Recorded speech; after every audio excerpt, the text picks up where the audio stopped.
కొత్తగా ఆల్కహాల్ తాగటం ప్రారంభించిన వారికి కొన్ని పేర్లు వింటుంటే వింతగా అనిపిస్తుంది. ఈ రెండిటితో తేడాలు ఏమిటి, రెండూ వేరువేరా అనే అనుమానాలు కూడా వస్తూ ఉంటాయి. మద్యపానం ఆరోగ్యానికి హానికరమే, అయినా అప్పుడప్పుడు కొద్ది మొత్తంలో తాగితే ఇబ్బందులు ఉండవు. అసలు ఆల్కహాల్ గురించి పూర్తిగా తెలుసుకుంటే ఏది తాగటం మీ ఆరోగ్యానికి హానికరం కాదో తెలుసుకోవచ్చు. మరి ఈరోజు వీడియోలో ఆ విషయాలనే మనం తెలుసుకోబోతున్నాం. అయితే అంతకన్నా ముందు మీలో ఎవరైనా మన ఛానల్ని మొదటిసారి చూస్తున్నట్లయితే ఇటువంటి health benefits and informative videos కోసం మన ఛానల్ని సబ్స్క్రైబ్ చేసుకోండి. అలాగే ఈ టాపిక్ అనేది నచ్చితే కంపల్సరీ లైక్ అయితే మాత్రం మర్చిపోకండి. నా పేరు Jayaramakrishna. Welcome to our channel ఇట్లు మీ ఆర్కే.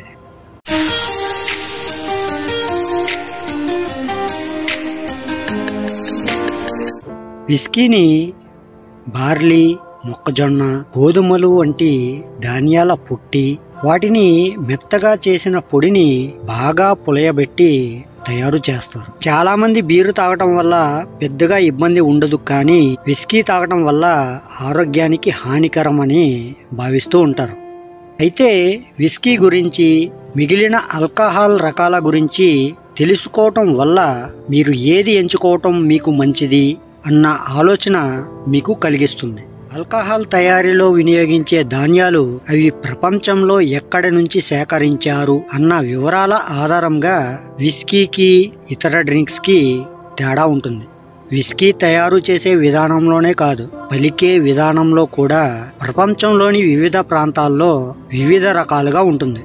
ఇంగ్లాండ్, అమెరికా వంటి దేశాల్లో ఈని జోడించి పిలుస్తారు. కెనడా, భారత్, జపాన్ లాంటి విస్కీ ఎక్కువగా తయారయ్యే దేశాలు మాత్రం ఈ స్పెల్లింగ్ ని ఫాలో అవ్వవు. దీంతో ప్రపంచంలోని చాలా దేశాలు మనం పాటించే పద్ధతులనే పాటిస్తాయి. విస్కీలో scotch, bourbon, Japanese, Irish, Tennessee, Canadian, rye whisky వంటి చాలా రకాలు ఉంటాయి. అలాగే ధరలు కూడా వేరువేరుగా ఉంటాయి. ఎంత ఎక్కువ రేటు ఉంటే అంత క్వాలిటీ ఉన్నట్లు లెక్క. తక్కువ ధరతో వచ్చే విస్కీని కాక్టైల్స్ తయారీకి వాడటం మంచి పద్ధతి. ఎక్కువ ధర ఉన్న వాటిలో కొద్దిగా నీళ్లు కలుపుకొని అలాగే చిప్ చేయటం ద్వారా మంచి కిక్ సొంతమవుతుంది. అసలు స్కాచ్ అంటే ఏమిటంటే, స్కాట్లాండ్లో తయారైన విస్కీని స్కాచ్ అంటారు. దీన్ని గోధుమలు, బార్లీ నుంచి ఎక్కువగా తయారు చేస్తారు. ఇతర ధాన్యాలు కూడా తక్కువ పరిమాణంలో ఉపయోగిస్తారు. స్కాట్లాండ్లో విస్కీని తయారు చేయటం అంటే ఒక పెద్ద పనే అని చెప్పుకోవచ్చు. విస్కీని తయారు చేసిన తర్వాత వాటిని ఓక్ చెట్ల చెక్కతో చేసిన బ్యారెల్స్లో నింపి కనీసం 3 ఏళ్ల పాటు దాన్ని నిల్వ చేసి పెడతారు. ఈ 3 ఏళ్ల పాటు నిల్వ చేయటం వల్ల విస్కీ రుచి మారుతుందట. అందుకే స్కాట్లాండ్, ఇంగ్లాండ్ వంటి దేశాల్లో చాలా ఎక్కువ కాలం భద్రపరిచిన స్కాచ్కి డిమాండ్ ఎక్కువ. అది ఎన్నాళ్ల పాటు భద్రపరిచారనే సమాచారాన్ని కూడా బాటిల్పై ముద్రించి ఉంటుంది. విస్కీ అంటే స్కాచ్ అన్నంతగా ఆ దేశాల్లో ఇది పాపులర్గా మారింది. ఒక్క స్కాచ్లోనే దాచి ఉంచిన సమయాన్ని బట్టి రకరకాల రుచులను పొందే వీలుంటుంది. అందుకే అక్కడ వందల సంవత్సరాల నుంచి ఈ పద్ధతి చాలా ఫేమస్గా మారింది. సాధారణంగా స్కాచ్ అమ్మాలి అనుకునే కంపెనీలు వాటిని తాము తయారు చేయాల్సి ఉంటుంది. అయితే మత్తు కోసమే స్కాచ్ని తాగటం కాకుండా ఇంగ్లాండ్, స్కాట్లాండ్ వంటి దేశాల్లో దీన్ని తాగటం సాంప్రదాయంగా కూడా కొనసాగుతుంది. స్కాచ్ని నీళ్లు కలపకుండా అలాగే తాగుతారు కాబట్టి దీన్ని తాగగానే అద్భుతమైన ఫీలింగ్ కలుగుతుందని చెప్పుకోవచ్చు. అందుకే దీని ధర కూడా చాలా ఎక్కువే. అలాగే తీయని బర్బన్ గురించి తెలుసుకుందాం. అమెరికాలో మాత్రమే తయారయ్యే విస్కీ రకం ఈ బర్బన్. దీని తయారీపై అమెరికా ఎంత ఖచ్చితంగా ఉంటుందంటే, అమెరికా బయట తయారైన ఏ విస్కీ అయినా బర్బన్ అని పిలవటానికి ఆ దేశ చట్టాలు అనుమతించవు. అలా పిలిస్తే చట్ట ప్రకారం ఆ సంస్థ నేరం చేసినట్లుగా భావిస్తారు. ఇతర వెరైటీలతో పోలిస్తే బర్బన్ కాస్త తీయగా ఉంటుంది. వీటిలో ఎక్కువ మోతాదులో మొక్కజొన్న, వెనిలా ఉపయోగించటం వల్ల ఈ తీపిదనం వాటికి వస్తుంది.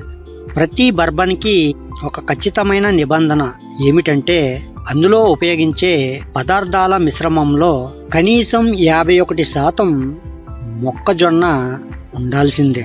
బార్లీ లేదా ఇతర ధాన్యాలతో చేసిన వాటిలో ఆ రుచి దొరకటం కష్టం. బర్బన్ని తయారు చేసిన తర్వాత కూడా వాటిని కాల్చిన ఓక్తో తయారు చేసిన బ్యారెల్స్లో నింపి ఉంచుతారు.